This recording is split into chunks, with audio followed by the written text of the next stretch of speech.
So this talk is really how to create a security program from scratch. So a little about me. I am Jordanne. I go by Jay. I am the CEO and the founder of Cyber Security Group LLC. It is a cybersecurity consulting company where we perform in GRC. So anything along the lines of governance, risk, compliance, that is what my company does. Risk assessment, data privacy, anything like that, and that's what we do. I'm also the CEO and the founder of TCP Cybersecurity Hub. It is a digital cybersecurity educational platform where I will be helping those looking to transition to security by assisting them with certification training, hands-on training, and just sharing security. But you can communicate with me, ask me any questions. It's Twitter. I'm very active on Twitter, so you can find me at JB Barrett on Twitter. And if you have any questions or needed resources after this presentation, feel free to reach out to hello@cybersecurity. So a background as to why I wanted to do this talk. I've been a security practitioner for 4 years now, and I started out my career as an information security administrator, where I had to help build out a security program and I oversaw the overall security of that organization. So when I took on the role of information security administrator, the company had just developed software that needed to be PCI compliant. And helping them become PCI compliant, I discovered that they do not have any security at all. They did not really have security practices. So I had to figure out how to build out this program. So that is why I'm giving this talk. And even as I'm job hunting, I realize a lot of the jobs I attract, I would be the first person in that role. I'd be helping build out programs. That is what I do. That is what I'm good at. So I know this talk will help somebody that may be in my position or was in my position. So I hope that you find value from the information that I share with you today. This is just a quote that I live by. I'm no longer accepting the things I cannot change. I'm changing the things I cannot accept. So one thing about me, one thing that allows me to strive in my career is I seek to be the change that I would like to see. And I encourage you all to be the change and not accept things for how they are. So just to give you an overview of what we'll talk about in this talk, first we're going to start out with compliance and really understanding what is the necessity of compliance. So why do we need it? And then what the ingredients are to build a security program, right? And after I give you the ingredients, you guys will have all the ingredients, the recipe, and you can go out there and assist your organization with maybe building out their security program. And then I'm also going to share some free resources that you can utilize for compliance. So I will go ahead and get started. So what is compliance and why do we need compliance, right? I feel like oftentimes, especially when it comes to security is often an afterthought in the organization. Many times businesses, they have an idea of their product, they're just trying to get out there and marketing. Everything else is thought of but security. So the roles that I've taken on include, building out programs and doing something for the first time. So that is why I'm here. So when I'm talking about compliance, I'm not talking about what you see on maybe the left-hand side of the screen, right? I do not want security to be just a check the box. Security should be something that is a part of the organization. It's embedded. You all love it. It's not something that's a check the box, right? And sometimes maybe that is your goal. Maybe you're just trying to check the box. But what makes compliance necessary? Sometimes it's the industry that you work in, right? So the legal requirements that you have to meet. If you are in the healthcare industry, healthcare has to abide by HIPAA. You have to make sure you are legally required to protect patient information. So oftentimes if you're in a healthcare company, they're looking to make sure they're in compliance because they're legally required. Other times it's business needs, right?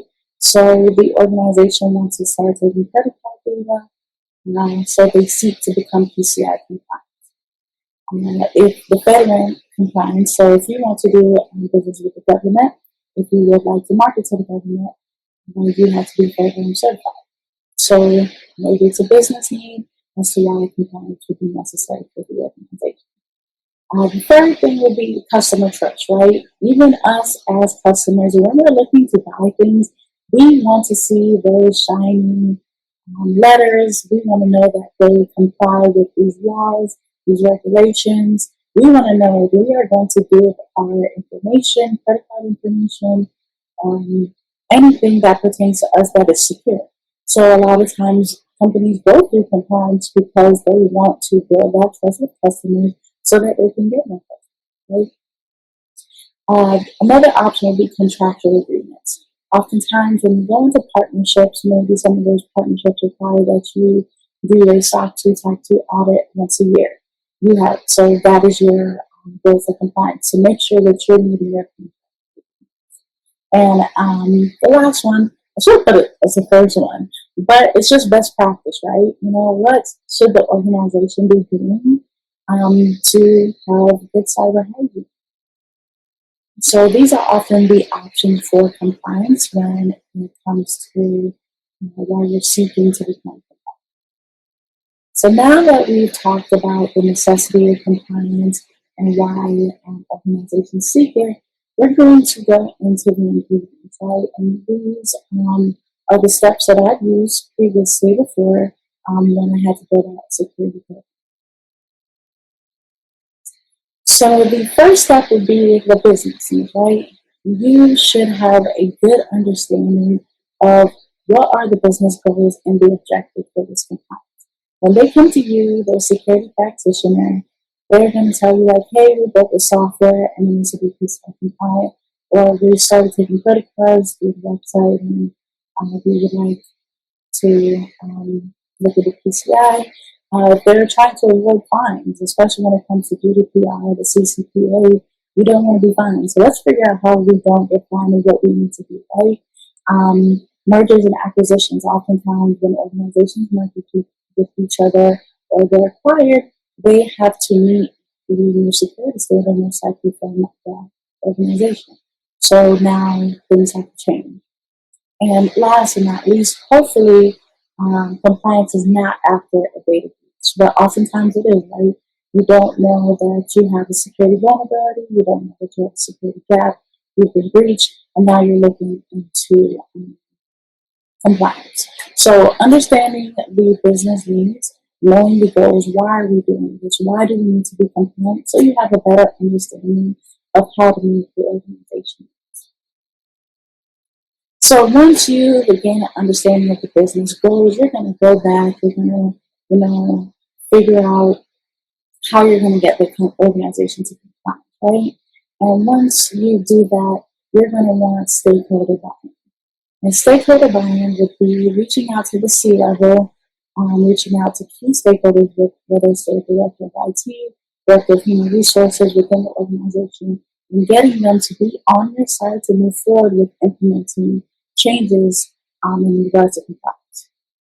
So you're going to meet with these executives, and they're most likely to subscribe to your vision if it's laid out in a non-technical way.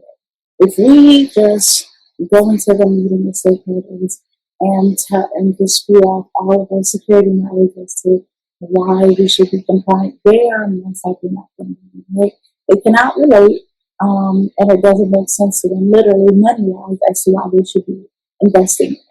So make sure that when you're communicating, it's not so much in fully, technical terms. Share the vision for a long-term business need, right?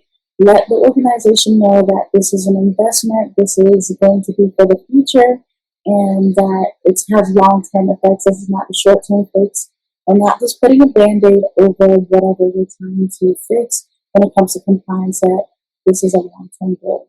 And then have a plan. Most likely you will get buy-in if you create a roadmap. If you know it's going to take a year for the organization or 6 months for the organization to be compliant, lay it out on a roadmap. Put each step, each stop, what is going to be done, what the goals are. If they're able to see tangible goals, they are most likely to come. All right, so now you've understood the business needs, you've gone to the stakeholders, you've gotten their buy-in. So next you are going to do a risk assessment, right? So you know the purpose of why you're doing the compliance. Now you want to evaluate the potential weaknesses within the business and to help the organization take proactive measures to meet compliance. When you are executing a risk assessment, what you'll be doing is identifying the different systems within the organization. And when I say systems, that could be physical, right? Is there a security guard where you work? Is there a gate to where you work? Do you share your building with other companies? Can anybody just walk in? So that's physical, your software, your hardware, and figure out what information is being sent to those different systems. So once you figure out your different systems, you're going to assess the level of risk for each of those systems, right? Is this a low risk or high risk? So, for example, say we are a company that's in the desert, right? If there is going to be a flood, what is the risk to the organization? That's going to be pretty low, right? Flooding, physical, it's going to be a physical risk, and that'll be pretty low. And then you're going to analyze the impact and the likelihood. Once again, likelihood of flooding in the desert is very rare, so the impact would still be low, the likelihood would be low. And then we're going to have to determine how we're going to respond to those risks. Are we going to avoid it, accept it, mitigate it, or transfer it? Because it's so low and it's so rare, we're most likely just going to accept that risk of, the potential flooding in the desert. But that is what you would do for each of your systems. I'm not sure if you all can see, but I put an example here. I put the source also at the bottom of where I got this example for the risk assessment. But this is what a potential risk assessment would look like, right? So here are the different systems that I talked about. People, information, property and equipment, reputation, financial, and they've listed out all the possible consequences that can happen, right? So minor skills impact or, minor injury or first aid, things like that. So now they've laid out all the possible consequences. And here is where you see the risk matrix of it either being rare or likely to happen or most certainly going to happen. And that's how we get these colors, and that's how we are able to assess what is the priority for the organization to fix. So I hope this all makes sense. If you have any questions, please put it in the comment box and I'll definitely answer it. But so you're going to use this risk assessment to prioritize what the organization needs to fix immediately, right? So the most, anything that's going to be detrimental to the company, anything that's high, the sensitivity of data, all of that goes into what needs to be immediately fixed when it comes to doing risk assessment. So now that you have a better understanding of the risk within the organization, you want to start implementing the controls to mitigate risk. To mitigate a risk, I should go back to explain, determining your response to risk. Avoiding a risk means that you're not going to, you're just not going to do anything about it, right? So accept the risk is you're going to keep your policies the same, and avoid and accept are not the same. I do not have a proper definition for avoid right now, but it's to completely ignore it is the best way to put avoid. Accepting the risk will know this is a possible risk to the organization, but you're not going to update any policies or anything like that. If you want to mitigate a risk, if you know, okay, flooding could be an issue, maybe you look into a different location, maybe you look into some disaster recovery like hot sites or cold sites to mitigate that risk. And to mitigate a risk is to reduce that risk down to an acceptable level. And then to transfer a risk would be like insurance, right? If you know flooding is going to come, if we get flooded out, we just, put in an insurance claim so we don't have to do it. So that's, those are the definitions for how you respond to it. So now that you know your risk, you're going to implement controls to try to mitigate those risks. Examples of implementing security controls would be Oftentimes, documentation is our biggest risk, right? We don't have documentation, we don't have a policy, and that can pose up a lot of security gaps. Creating a policy, creating a procedure, definitely can mitigate a lot of risk. Data encryption, oftentimes, especially when it comes to the GDPR and the CCPA, data encryption plays a major part in closing out security risks. Incident response planning, access control. Access control, doing regular access control reviews, making sure that those that don't need access to applications do not have access to applications. If someone has left the organization, making sure that their access has been disabled, and checking for unauthorized access. Application security, if you are developing applications within house, making sure that you are developing those software security. And least privilege. Least privilege is just going through where employees access on the network and making sure they only have rights to do what they need to do to get their job done. Right? So we're not going to give them access to everything that they don't need. So those were just a few examples of controls to implement. The picture I have here is in the cybersecurity framework, and this breaks down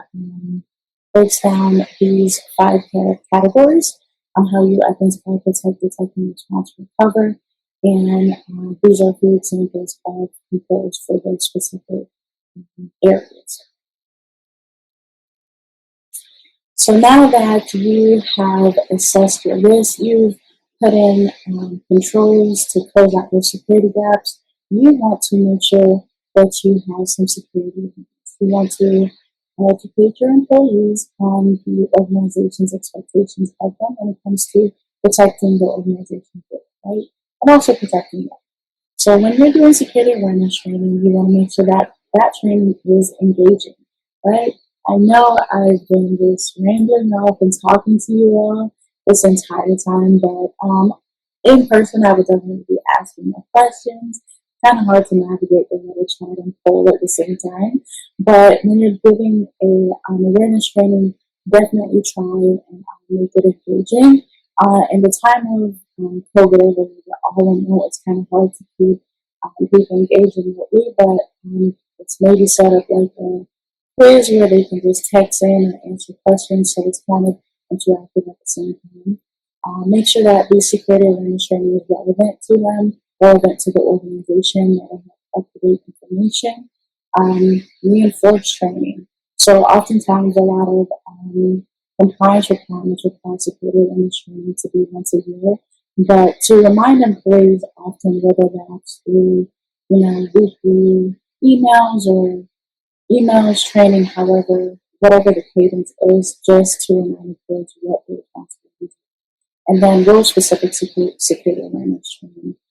That really pertains to sometimes the developers within the organization. They need to be aware of the vulnerabilities for top 10, I believe the top 10 vulnerabilities for software. So they would go through additional security awareness training for their work. So now you've assessed your risks, you've implemented controls, you've educated your employees. Now you want metrics, right? The purpose of metrics is when you went to those stakeholders, you told them, hey, I believe we need to be doing X, Y, and Z, or they hire you to do X, Y, and Z. They're going to want to see some numbers, right? They want to see that this is benefiting the organization. You want to know how effective what you're doing is, how effective it is for the organization, right? Is this working? Is it not working? What needs to be changed? So that's why implementing metrics, having numbers to report is always the best thing to do after you've implemented changes. So, for example, these are just a few examples of what kind of metrics you can track. So, security awareness training, who is taking training, how many of the employees have completed it, who have not, especially when it's an automated training, maybe you're using a vendor. And security compliance, security policy compliance. So are you tracking document exceptions, configurations, compliance controls? So maybe you have exceptions to your documents. Maybe you're noticing that those exceptions are being used a lot. So maybe you need to make some changes within the organization. Or you have this exception that's not being used, so it's not relevant. Access management. How many users have administrative access? That's definitely a good thing to know. I'm sorry. The next one is phishing attack success. If you are running a phishing attack or any phishing program within an organization, you want to be able to see how many of your employees are clicking on those emails, whether they're reporting it or if they're ignoring it. So having good metrics for that is definitely good.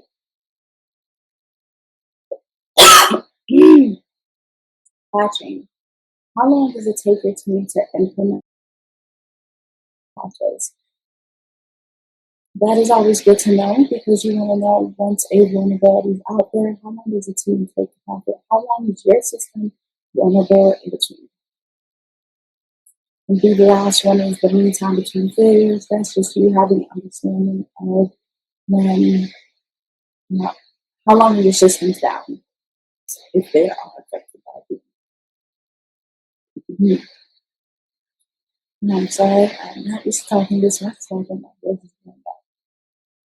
And the last part of our building out our security program is once you have metrics going, most of those metrics should be automated.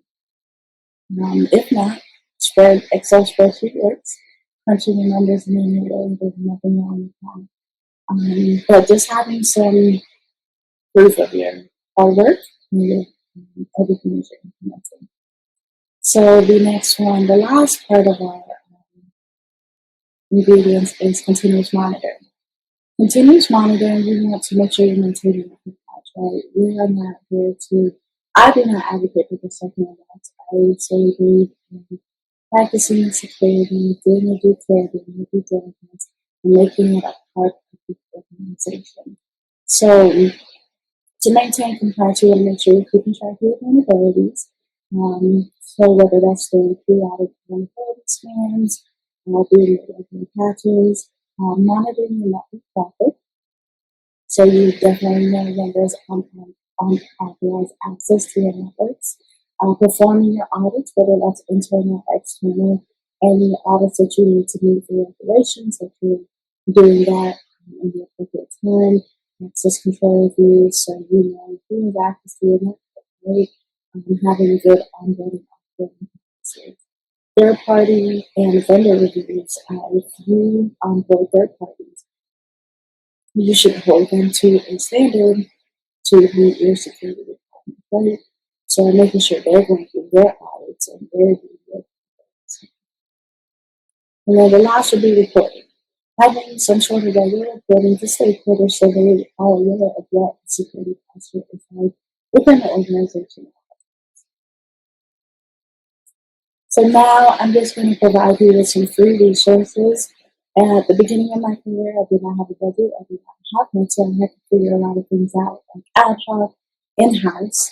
So I just wanted to share with you all some things that you can use when it comes to building security if you're in that same situation. So NIST, definitely recommend this. NIST is the National Institute of Standards and Technology. They provide a set of cybersecurity guides to use for your business to make sure that it is meeting security compliance. The next option would be GoFish. It is a open source software that you can use for phishing attacks. So you run phishing campaigns. Cybersecurity roadmap. There is a website, so I can send you the link to the website after this if you're interested in these specific things. But I mentioned before when we are going to stakeholders to have a plan, this website shows you how to create a roadmap and what a roadmap would look like. So I definitely recommend using it. And the fourth one would be bring your own device solutions. In this time of COVID, a lot of times employees are using their own computers they're using their own mobile devices. So the NIST has guidelines on teleworking and how to mitigate those security risks. The fifth one, is audit scripts. So I mentioned doing a risk assessment, having a risk matrix. Audit scripts is a website, and they have free resources, templates that you can use to have risk assessments, impact assessments, things like that. So that's all free. So I would definitely check out audit scripts.